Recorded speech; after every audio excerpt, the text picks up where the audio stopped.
안녕하세요, 채피디입니다. 저번 시간에 저희가 1파트 어떻게 하면 될까에 대해서 이야기를 나눠봤는데요. 오늘 이 시간은 2파트, 과연 2파트는 어떻게 준비하면 되는가, 어떻게 보면 2파트가 본격적인 평가 기준이 되겠죠. 2파트의 형식은 그림이 나오고 그림에 대한 질문에 대해서 답을 하는 형식이 되겠습니다. 답변 시간은 6초가 되고 준비 시간은 3초가 되죠. 우리가 1파트에서 답변 시간이 10초였다면 2파트에서는 답변 시간이 6초로 줄어들죠. 그리고 준비 시간이 0초에서 3초로 늘어나게 되는 총 4문제가 나오게 되는데요. 여기 TSC 사이트에 들어가서 예제가 어떻게 되는지 한번 들어보도록 하겠습니다. 第二部分，看图回答。在这部分考试中，你将看到提示图，请看图回答下列问题。请听到提示音之后，准确地回答出来。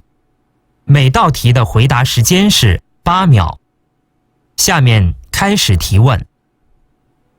问题1：书包里有什么？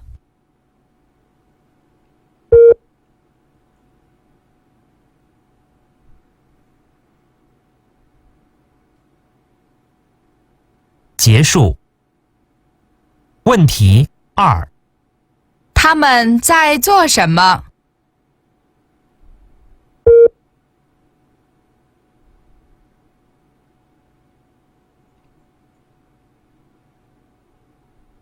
结束。问题3：他住几号？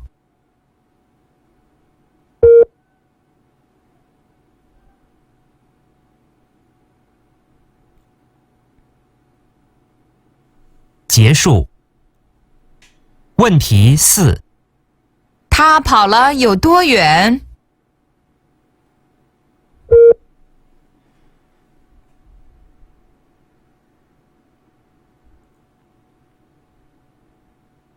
结束。第二部分。 네, 이런 식으로 문제가 나오게 되는데요. 총 4문제가 나온다고 했고 답변 시간 6초입니다. 6초이기 때문에 저는 이 파트 이렇게 한마디로 정리하고 싶어요. 질문이 답이다. 결국은 단순하게 그림에 대해서 물어본다는 거죠. 첫 번째 질문을 보시면 가방 안에 뭐가 있냐라고 얘기를 하면 가방 안에 뭐가 있냐라는 란에 들어있는 것들을 이야기하시면 되겠죠. 두 번째 문제는 무엇을 하고 있냐라는 질문이겠죠. 역시 노래를 하고 있다. 그러니까 점머라는 단어가 들어가는 그 위치에 답을 넣어주면 된다. 결국은 질문이 답이 되는 거죠. 어떻게 보면 단어 시험이라고 볼 수도 있을 테고요. 그렇기 때문에 질문이 매우 중요하다고 볼 수가 있고 질문의 유형에 대해서 꼭 알아야 될 필요가 있다는 거죠. 질문을 알아듣지 못하고 단답식으로 이야기를 한다면 역시 좋은 점수를 받을 수가 없겠고 이 파트는 FM으로 가자라고 생각을 하시는 게 제일 좋아요. 왜냐하면 6초이기 때문에 자칫 잘못하다가 시간을 다 허비하는 경우도 있을 테고 한번 버벅거리면 역시 그 문제가 날아가게 되기 때문에 이 파트는 안전하게 정확한 발음과 자연스러운 어감으로 이야기를 하자라고 생각을 하신다면 아마 더 편하지 않을까라고 생각을 합니다. 그러면 우리가 이 파트 들어가서 직접 한번 보면요. 이런 식으로 저는 이 파트를 8개 정도로 분류를 했는데요. 첫 번째 우리가 동작 부분을 보실 때 동작에 나올 수 있는 문제가 뭐고 문제 유형은 어떻게 되는지를 먼저 알아볼 필요가 있겠죠. 역시 일정한 패턴이 있기 때문에 그 사이에 동작을 넣어주면 된다는 거죠. 보통 그들은 무엇을 하고 있습니까? 라든가 대부분 이런 문제들이 많이 나오죠. 혹은 그들은 어디에서 무엇을 하고 있습니까? 동작이나 장소가 같이 나온다는 거죠. 아까도 말을 했지만 질문이 답이라고 했어요. 질문의 유형의 패턴을 좀 공부하실 필요가 있을 텐데요. 동작에서 나올 수 있는 단어들을 정리해 보는 것도 어떻게 보면 한 방법일 수가 있을 겁니다. 동작에서는 무엇을 하고 있냐 라든가 무엇을 하고 있는 중이라든가 그런 단어들이 나오겠죠. 뭐 예를 들면 이런 문제들이 나오겠죠. 他们正在做什么?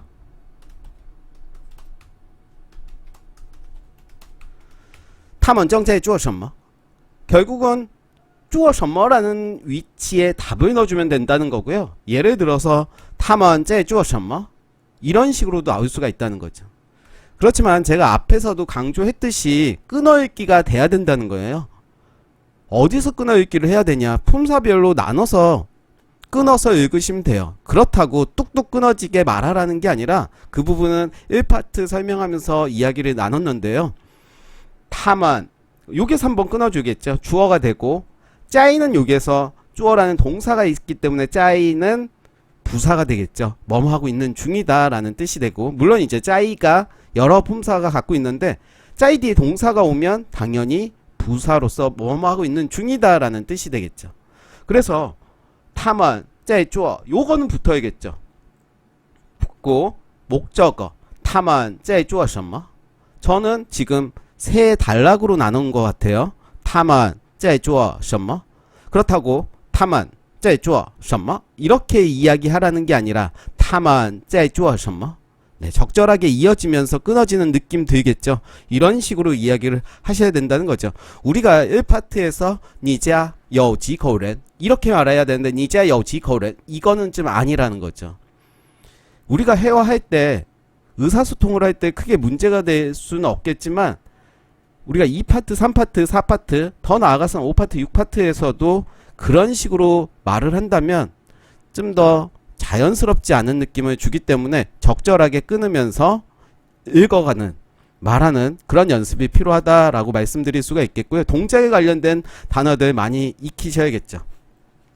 두 번째 같은 경우는 지워가면서 할게요. 사물동물이치라고 하면 보통 요 문제는 양사 관련으로 많이 나올 거예요. 양사 중국어에서 가장 많이 쓰이는 양사들이 있고 시험에 자주 나오는 양사들이 있기 때문에 그런 부분들도 꼭 공부를 하셔야 된다는 거죠. 그래서 우리가 양사를 공부할 때도 예를 들면 책의 양사가 어떤 거다. 우산의 양사, 모자의 양사, 전자제품의 양사 이런 것들을 연습을 하실 때 한 문장으로 기억을 하시는 게 좋다는 거죠. 그래서 하나, 둘, 셋 요렇게 연습을 같이 하셔야 돼요. 뒤에 명사까지 같이 해서 숫자와 양사 그리고 명사 이런 부분 같이 읽으시면서 입에 붙으셔야 된다는 거예요. 왜냐면 실제로 문장에서 말을 하다 보면 기억이 안 날 수도 있고 뚝뚝 끊어질 수가 있기 때문에 그런 부분들. 그리고 두 번째 여기에서 가장 많이 나오는 게 有什么在哪儿 요런 문제들이 나오겠죠. 그래서 요런 것 단어들 꼭 기억을 하셔야 될 것 같고요. 금액에서도 가장 많이 나오는 단어가 1.1 혹은 2.1, 2.2 그리고 100짜리가 나온다면 110에서 119까지 공부를 하셔야 된다는 거죠. 이거는 좀 특수하고 1.1원 같은 경우는 예를 들어서 苹果一斤多少钱?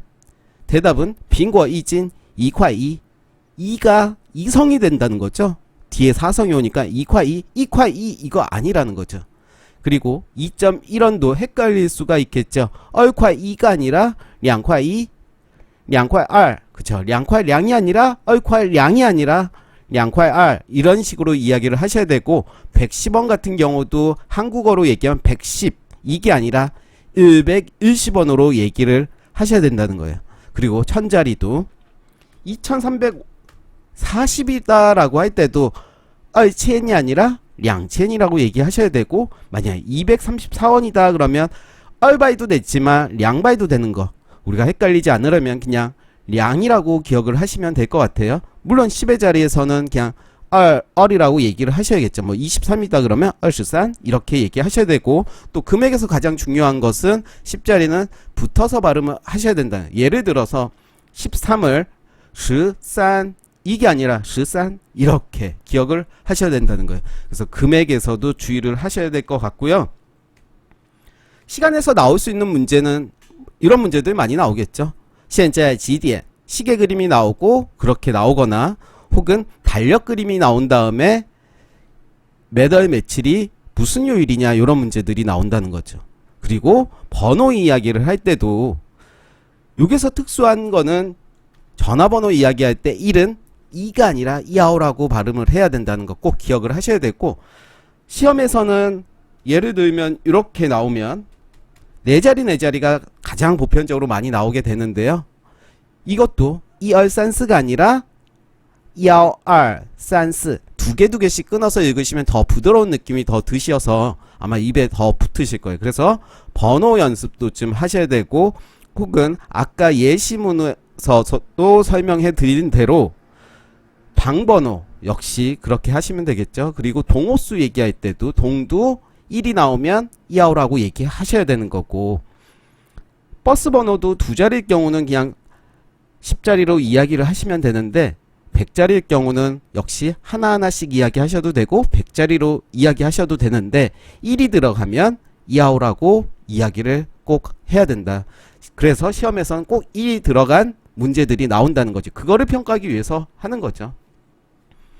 또 가장 많이 실수하시는 분들이 이런 것들이 있어요. 단답식으로 말하는 경우가 있는데요. 단답식으로 말하지 마시고 그 질문, 아까 질문이 답이라고 했기 때문에 답만 말하는 그 부분에 앞에 부분까지 반복을 해서 꼭 이야기를 하셔야 된다는 거고요. 그 다음에 이제 단위. 단위에서 나올 수 있는 문제는 몇 센티미터니, 몇 킬로미터니, 그리고 키 물어보고, 몸무게 물어보고, 이런 문제들이 나오죠. 그리고 역시 숫자와 관련된 거 앞에서 말했던 그거 같이 적용하시면 될 것 같고요. 비교도 참 많이 나오는 문제죠.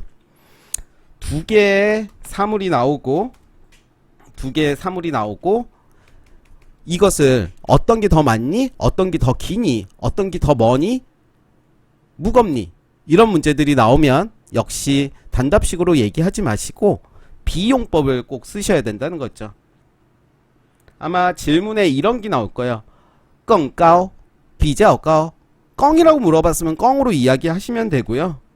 비지아오로 물어봤으면 비지아오로 대답을 하시면 된다는 거. 그래서 요 앞부분 그리고 뒤에 부분 같이 써줘야 된다는 거죠. A와 B 어떤 게 땡땡하다 결과물. 그래서 질문이 중요하다는 거예요. 그 질문을 기억하고 넣어줘야 될 부분에 넣어주고 공식처럼 이용을 하시고 질문을 먼저 많이 연습을 하신다면 아마도 응용하시는데도 크게 문제될 게 없고, 간혹 단어 연습을 또 하셔야지 생각이 안 나는 경우가 있기 때문에 요거는 반복 연습을 좀 필요하다라고 말씀드릴 수가 있겠고요. 그 다음에 이제 교통은 이런 문제들이 나오지 않겠어요? 그는 무엇을 타고 있습니까? 뭐 버스를 타고 있습니까? 그림에선 전철이에요. 그럼 뭐 뿔을 쓰시고 뭐뭐 하고 있다 이런 식으로 하시면 되고, 자전거를 타다라는 동사 타다 그리고 버스를 타다 같은 타다지만 동사가 다르죠. 자전거, 오토바이 말 다른 단어, 대중교통 역시 다른 단어, 이런 것도 구분을 하실 수 있어야 되고요. 장소하고 존재 문제가 또 간혹 나오죠. 보통 이렇게 세 개 사물이 나오죠. 세 개 사물이 나온 다음에 가운데 거를 물어보는 경우가 있어요. 가장 쉬운 거로 이런 거를 해볼까요? 그림에 아이가 있고 엄마와 아빠 중간에 있어요. 그리고 그거는 이제 응용하면서 단어들을 적절히 연습을 하시면 될 것 같은데, 질문이 이거겠죠. 孩子在哪儿? 그럼 대답은 孩子在爸爸和妈妈中间. 이런 식으로 대답을 하셔야 된다는 거죠. 그래서 장소 단어들 꼭 기억을 하셔서 대응을 좀 하셔야 될 것 같고, 그 다음에 이제 여기에는 없지만 계절이나 날씨 부분들도 충분히 나올 수 있는 문제가 되겠죠. 앞에서도 언급했지만 달력 그림이 나온 다음에 몇 월 며칠에 날씨가 어떠냐, 비 오다, 눈 오다, 맑은 날, 흐린 날, 이런 것들 이야기를 하신다면 아마 쉽게 대응이 될 것 같고요. 일단 유형에 대해서 말씀을 드렸지만 앞에서도 제가 강조를 했지만 가장 중요한 거는 자연스러운 어감, 그리고 정확한 끊어읽기 적절하게 이어지게, 그런 부분이 중요하다는 거죠. 빠르게 읽고 느리게 말하고 그게 중요한 게 아니라 얼만큼 자연스럽게 이어지게 말을 하느냐가 중요하다는 거예요. 각 단어들의 성조.